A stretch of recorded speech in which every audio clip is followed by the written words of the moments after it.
Welcome, folks, to another episode of Flipping Tables for Christ with your host, Dylan Tedder, where we use our opened eyes and ears to discern the world around us, having good faith discussions, trying to change hearts and minds. Freely choosing to be a slave. It sounds counterintuitive,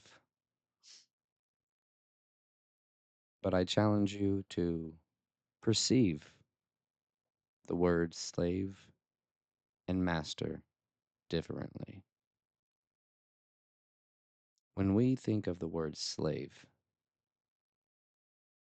in our day, we think of chains, torment, punishment, a human being doing work at the will of another human being.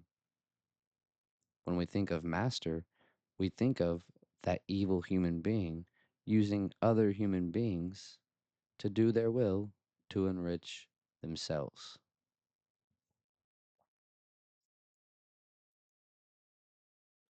To be a slave to that? No.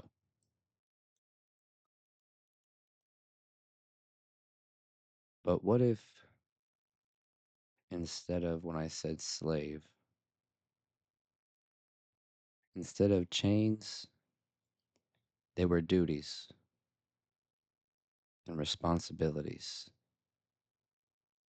that gave rise to rights and privileges that gave rise to civilization. What if instead of master,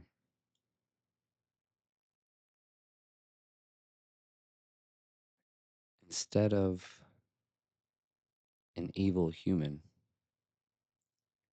wishing to use other human beings to enrich themselves, it was an almighty, all knowing, all powerful Father who loves you and only wants what's best for you? You being the whole of humanity.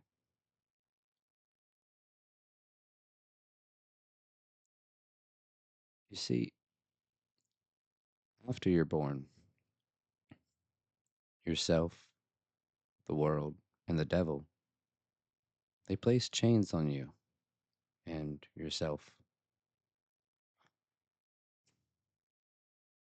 But before you were born, God, the Father, He had His hand on you. You see, you're born with this innate, still, small voice. But the moment that you leave your mother's womb, you are susceptible to chains. Your mother, your father, the world, yourself, like I said, they come in all shapes and sizes.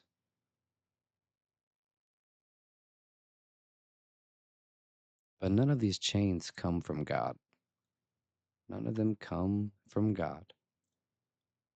No, they're placed on us throughout our life because we pick them up thinking we'll just set them down a little further down the way. But over time, these chains grow in number and size.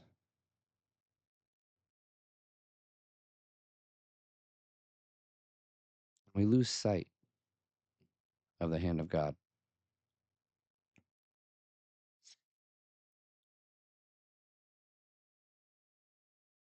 But every now and again, even through all of the noise of the chains rattling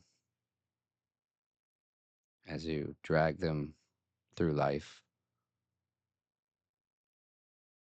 there's still that still small voice that says, put them down, be free, follow me.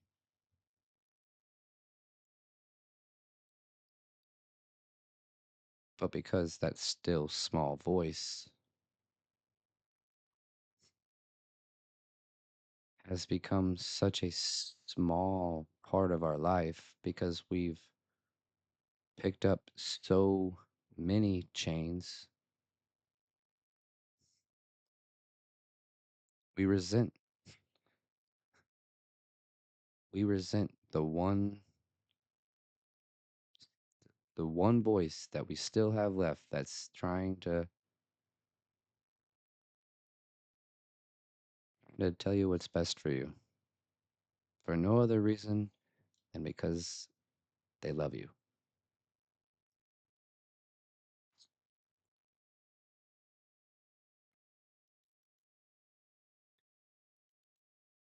You see, we're all going to be a slave. Being a slave is simply living your life by someone else's way. And here's the thing, you might have the hubris to convince yourself that you live your life your way, but you're a liar.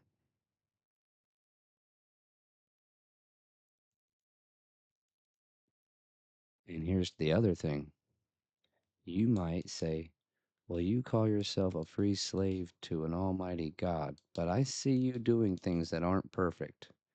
And I will say, touche. However, slaves ran off the field all the time.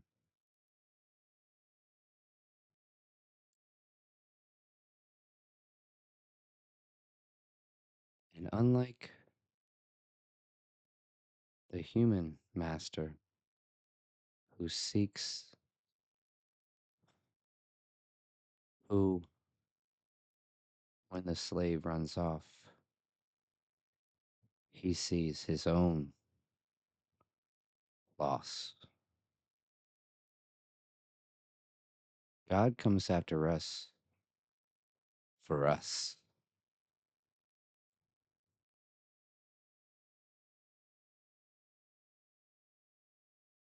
That's the sacrificial love that the Father shows in his grace and mercy for us when throughout our lives we pick up these chains that we know we ought not pick up and then keep them when we know we ought put them down.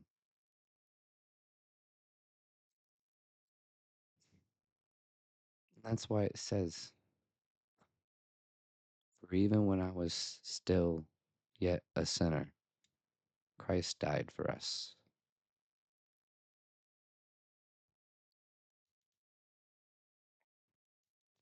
sacrificing himself for our good. When you hear master, think of that.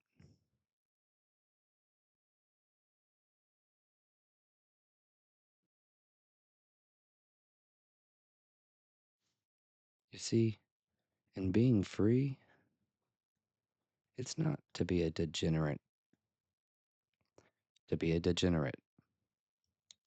because while you may feel like doing whatever comes to your mind makes you free, the fact that you're wondering, what if someone saw me right now, means you're not free at all. Being free is being the husband who loves his wife like Christ loved the church. Being free is the father who is patient and kind and encouraging with his children,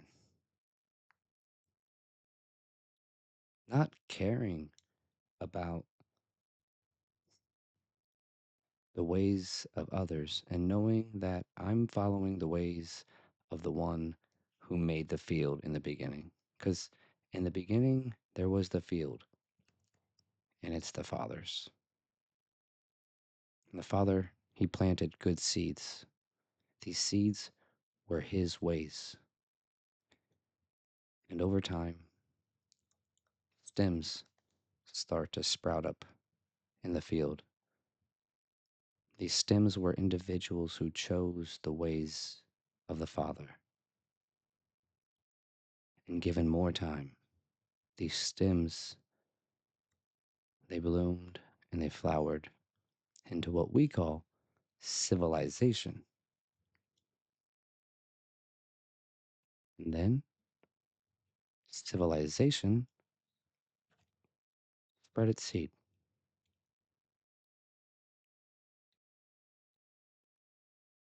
And that's how you are being fruitful and multiplying.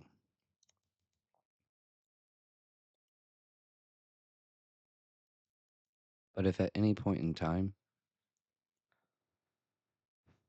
the flower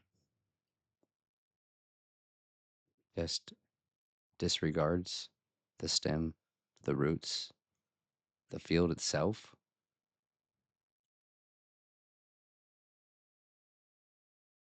when the flower, when civilization loses sight of whose field it is, civilization can start the clock on their downfall.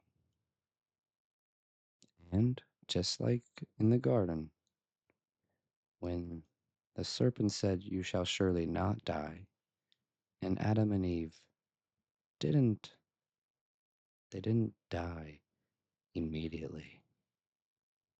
No, but they were separated from the field. They lost sight of whose field it was.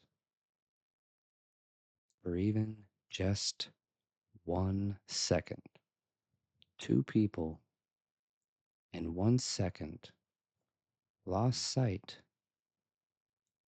and all of civilization was upended.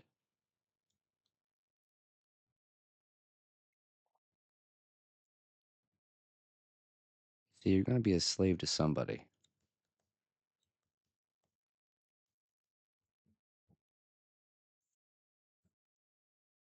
And yeah, this was once a great civilization. And so it's taken time, and it won't happen tomorrow. But people have lost sight of the ways of the Father, and too few choose to be a free slave. The harvest is great, but the workers are too few. Too few recognize whose field it is.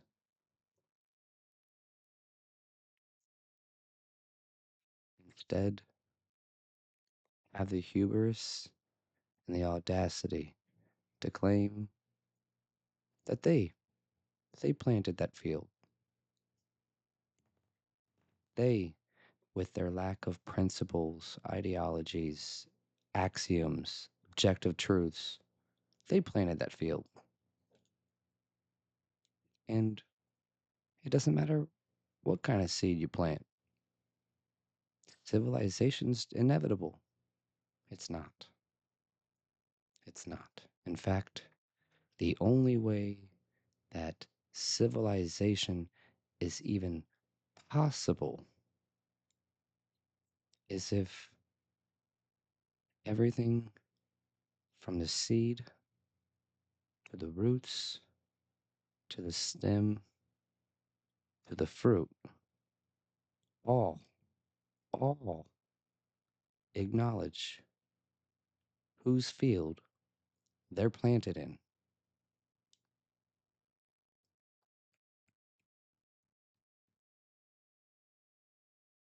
point is, we live our lives thinking that being a free slave to a almighty master is bad. But that's because of you and your perception of slave and master, of duties, responsibilities, and their necessity for the rights and the privileges that we appreciate or don't appreciate. Anyway, that's why I believe it's important to choose to be a free slave to an almighty, all knowing, all powerful, and loving Father who only wants what's best for you. Anyway, Dylan Tedder of Flipping Tables for Christ. Take care. I love y'all and be blessed.